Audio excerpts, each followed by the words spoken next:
Every day we get bombarded with email messages we don't want.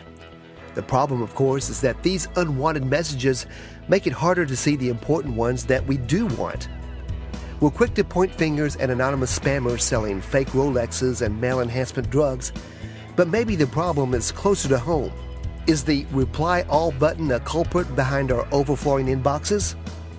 In other words, is spam mostly a problem of our own making?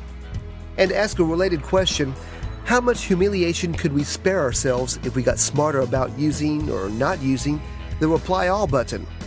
According to data cited in a recent Bloomberg Businessweek article, at least 15% of a typical office worker's day is spent on email, and 5% of emails received are replies to all. While that might sound like a small percentage, think about those stats over time. What you have is death by 1,000 cuts.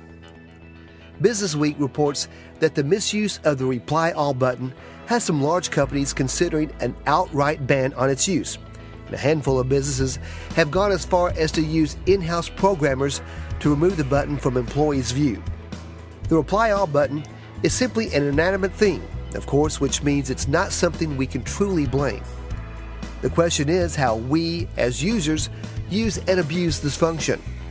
It's a question of etiquette, but sometimes it's just a simple human error, perhaps compounded by bad design. The reply all button is typically just a few short pixels away from the reply button. Everyone makes mistakes, right? Even those of us who should know better. Last fall, a student from NYU, who was studying computer science of all things, accidentally replied to all 40,000 of his classmates, to their extreme annoyance. The event was soon dubbed the reply all-pocalypse. This isn't a newly diagnosed problem. Back in 2009, Sperry Software developed an Outlook add-on that issued a pop-up warning every time a user clicked the reply all button, making it less likely to accidentally share, say, a delicate HR matter or a snarky comment about a colleague with the entire company. Since then, most major email providers have begun to take the reply all problem seriously. Microsoft introduced its own plugin called No Reply All, and Google, whose Gmail is the most widely used free email service, rolled out a mute button to give wary users an escape from endless email chains and public gabfest.